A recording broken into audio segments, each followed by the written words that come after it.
Let me ask you about this article you wrote in your Substack. We can put that on the screen. The title is Jeffrey Epstein's Dark Legacy Still Clouds the Virgin Islands. And you say legal settlements maintain secrecy for Epstein's affairs in exchange for money to counter sex abuse. Local Virgin Island politicians are now tapping the funds for earmarks. So I think it's a little bit self-explanatory, but you go into some really disturbing and interesting detail about what these funds that were set up for Jeffrey Epstein's victims and how much opportunity there was for Virgin Islands officials to profit from their protection that they gave him. What is it that you've been finding? Yeah, so the Jeffrey Epstein saga is still not solved. There are still many unanswered questions.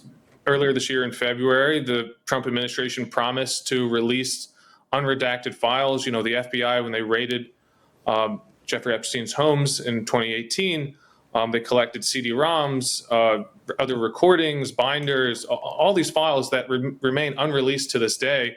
They're sitting in a warehouse, the FBI warehouse in Winchester, Virginia, and still, nothing's really been released. The documents that were supposedly released by the Trump administration were all previously released disclosures. There's nothing new there.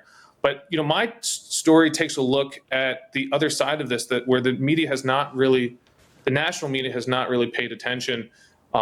Many of the most important disclosures about Jeffrey Epstein's political network, how he's paid off politicians, particularly politicians in the U.S. Virgin Islands, but also some politicians in the U.S., in the territorial U.S., they were released very suddenly and briefly during a lawsuit in 2023 between J.P. Morgan and the Virgin Islands. Now, this sudden disclosure was kind of accidental because the U.S. Virgin Islands was hoping to win some settlement money from these crimes, a form of accountability after his death.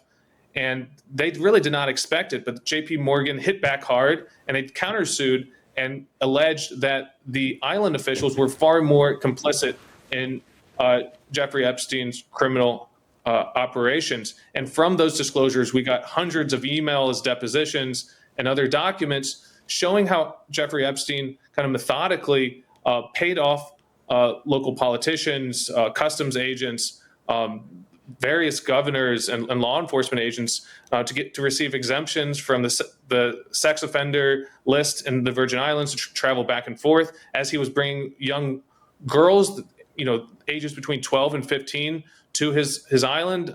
Custom agents saw that and looked the other way, that they refused to check on their safety. There's really just a litany of red flags he was raising, and yet he was paying off politicians to allow him to continue his criminal enterprise. Now, this piece kind of looks at how the governor, Albert Bryan, closed that window of disclosure. He quickly settled the lawsuit. He fired the attorney general leading the J.P. Morgan lawsuit. He later replaced the attorney general with one of Epstein's own lawyers, who serves to this day in the U.S. Virgin Islands. And as he promised that this legal settlement money would be used to prevent another Epstein type criminal enterprise by using it to counter human trafficking, sex abuse, and that type of thing.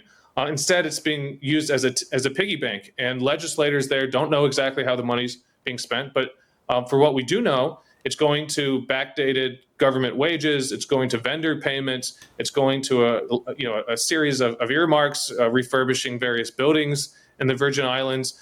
There's very little transparency on how this money is being used, and it's an ultimate irony or perhaps an injustice that the governor who now controls these funds, is almost $250 million of money, was part and parcel to the Epstein enterprise. He was receiving regular donations, gifts from Epstein. He was the one responsible for giving Epstein special tax breaks, and then later pushing for his exemption from the sex offender list. So while we have this kind of national conversation about the Epstein mystery, about the Epstein saga, and it's mostly focused on these documents in Virginia that are held by the FBI, those deserve to be disclosed. But there's still so many unanswered questions and a lack of accountability in the Virgin Islands. What's interesting, for the last 4 years during the Biden administration, The Epstein files, as they've been called, was a major topic on right-wing media, especially independent right-wing media. And two people in particular who are very influential and popular in that realm went around constantly talking about whether Jeffrey Epstein killed himself, the doubts about why we should think that, as well as just bashing the FBI every day for concealing the Epstein files. And those two people were Dan Bongino and Kash Patel, who are now the assistant director and the director of the FBI. And they, I'm sure you saw, went on Fox News earlier this week, and one of the questions they got was about the Epstein documents, and the reporter said, the interviewer said, did Jeffrey Epstein kill himself? And they both said, yes, Jeffrey Epstein absolutely killed himself. We saw the documents. They were very uncomfortable. But, you know, they're saying we saw the documents that prove he killed himself. Well, all of you, including Donald Trump, are on the platform of making the Epstein files public. Why haven't we seen these documents that convinced them of that? But more so, I think the biggest, most interesting question in the Epstein case is, and always has been, was Jeffrey Epstein working with or for foreign intelligence agencies? And it's a binary question. Maybe there's more complexity to it. But why is it, do you think, that after almost 4 months in office, not just the Trump administration, but the very people who kind of built their reputation in part on banging the table about the Epstein files, about crushing and bashing Christopher Wray and the FBI for not releasing them, are now in charge of the FBI, and these documents are still not released? Not a single one that wasn't previously public has been released. Well, we know from, actually, you know, I came onto your program last year to discuss our lengthy investigation about why every country that engages in influence operations in the U.S. that attempts to change our laws, change who gets elected to Congress, affect American policy, there is an effort to enforce the Foreign Agent Registration Act so that they disclose their lobbying activities, except for Israel. There is very ample evidence that the Israeli government, and it's evidence from Israel, from Israeli news outlets and from Israeli investigations that show the Israeli government is pouring millions and millions of dollars over the last 10 years into influence operations in the U.S., and there's been a conscious effort to avoid FARA registration. The Epstein saga kind of raises many two-tier justice questions. One is just generally broadly about the rich and wealthy in society, because they were working with Epstein, facilitating his crimes. Well, many would say that there might be an Israel issue. Actually, interestingly enough, within the J.P. Morgan litigation, the kind of discovery process and some of the exhibits that were filed in the Virgin Islands case, many of the emails between former Prime Minister Ehud Barak and Jeffrey Epstein and some of his associates were disclosed in that litigation in 2023. It was really just an incredible window into Epstein's network. Many other kind of emails of VIP individuals who received help from Jeffrey Epstein, who gave him donations or asked him to, quote unquote, manage their money, even though it wasn't clear what he was doing with the money, or were traveling to his island or to his New York home. These were kind of details that were ferreted out from the J.P. Morgan case. Perhaps, again, that's why they moved so quickly to settle it, to close that case. But yes, I think just generally, whether it's Israel or another country, or maybe it's like Sweden, maybe it's Sweden or Nigeria, but we should know. We don't know. It could be Finland, really any of those Nordic countries. But the fact that we don't have these answers, and they're sitting on servers, not just with the FBI, right? Like in just this countersuit from J.P. Morgan, they were able to get, huge amounts of discovery from Epstein's servers, from his estate, from his associates. He had a close network. Richard Kahn, Indike, Erica Keller Halls. These 3 or 4 individuals who helped arrange many of his financial affairs and helped with the facilitation of his operations. In this one little litigation, we were able to see, kind of peer into his world. If the government wanted to, if this was a priority for either the Biden administration or the Trump administration, they could make it happen because these emails we know exist. And I think it's worth noting, and this to me is one of the most persuasive pieces of evidence, that when Jeffrey Epstein was convicted in 2010 in South Florida, when he was trafficking minors into his home in West Palm Beach to have sex with them and eventually got caught, the U.S. attorney in Miami, Alex Acosta, who eventually ended up in the Justice Department, is the one who presided over this extremely shockingly generous plea bargain he got, where, I mean, his charges were sex trafficking minors. Everybody who does that goes to prison for a long, long time. And he basically got something like 12 months, 6 months in prison, a suspended sentence, some like community service or whatever, and then he was done, and he went back right to cavorting with all the elites. He got to spend most of it at home, right? He didn't even he spent it at home, exactly. And Alex Acosta, years later, when asked, like, why would you give a sex trafficker of minors such an incredibly light sentence? He said, I was told that he was intelligence and to leave him alone. So there's every reason to believe that he had some connection to foreign intelligence. There's a lot of people with whom he was close associates, including Ghislaine Maxwell, whose father, Robert Maxwell, was most definitely a Mossad member. Les Wexner, who's the multi-billionaire who made Jeffrey Epstein rich, who has all kinds of ties to Israel. A lot of people try and say, oh, it was probably Qatar, as though they always try and say, like, oh, the country that's really influencing our politics and buying our politics is Qatar. That was something Barry Weiss just published. I have a feeling that if Jeffrey Epstein were working for Qatari intelligence, that was something we would know and have known very quickly.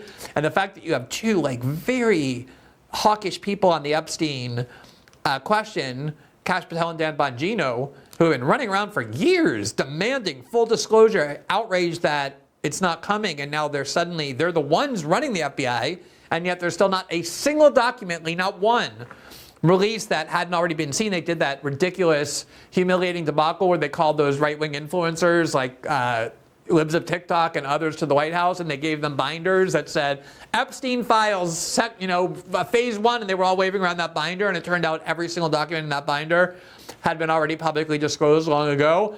It does really start to make you wonder, doesn't it? Yeah, I mean, look, reporting these details has not been easy. Some of this is sourced from just the Virgin Island. From my story, is sourced from the Virgin Island legislature. I talked to lawmakers there. I looked at litigation files, some of which had never been published, even though there were litigation files from 2023. But also, the Virgin Islands operates in kind of a weird space. It's a U.S. territory, but they do not have an online system for just routine campaign finance disclosures. I had to pay University of Virgin Islands journalism student to go in person and request documents and then pay an exorbitant fee just to make photocopies and then have those sent to me. Reporting this out over the last few months on a story that really should have been public way earlier was not easy to do. But it's clear that for Kash Patel and Dan Bongino, that they don't have to do all these kind of extra steps that I engaged in. This is not a question of ability. This is a question of will. Do they have the political will? Do they have the kind of wherewithal to weather the criticism, the kind of pressure from elite groups, potentially intelligence agencies, potentially foreign intelligence agencies, by disclosing this information that could be very harmful to the political and kind of intelligence elite? If your dog is constantly itching and scratching or dealing with hot spots, you know how bad hot spots are for dogs, you've got to check out Coat Defense. It's an all-natural solution that's been helping so many dogs. And here's why it's caught my attention. I've seen firsthand, I have a shelter where we take care of abandoned animals, as well as I have 25 or 26 rescue dogs at home. So I work with dogs all the time, and I really do see how often I've seen over the years how they develop these yeast infections, especially in their paws and ears and skin fold. It's not fatal usually, but it can make a dog's life really miserable, and it's much more common than people realize.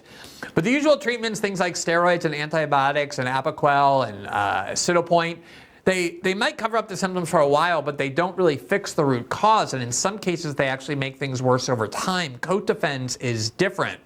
Their daily preventative power works as a dry shampoo, odor eliminator, and anti-itch powder, but what makes it particularly unique is that it eliminates yeast naturally by changing the terrain on your dog's skin so that yeast and bacteria can no longer survive. There's no toxic chemicals, no synthetic junk, just safe natural ingredients. They also make an aloe-based sensitive skin shampoo that calms irritated skin, preserves the natural oils and microbiome, and is totally free of parabens, sulfates, and anything artificial. Before I ever take an ad or accept a sponsor, especially relating to dogs, I kick the tires very hard on that. I don't want to recommend anything for anyone's dog that isn't genuinely helpful, let alone harmful. And what makes the most important thing to me is when I talk to the people who founded the company, they're often dedicated animal lovers, and that's the case for the people who founded this company.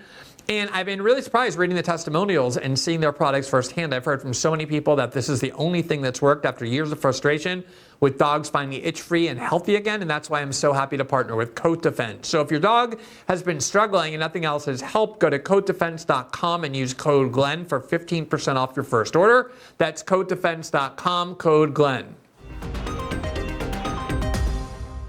Thanks for watching this clip from System Update, our live show that airs every Monday through Friday at 7 p.m. Eastern, exclusively on Rumble. You can catch the full nightly shows live or view the backlog of episodes for free on our Rumble page. You can also find full episodes the morning after they air across all major podcasting platforms, including Spotify and Apple. All the information you need is linked below. We hope to see you there.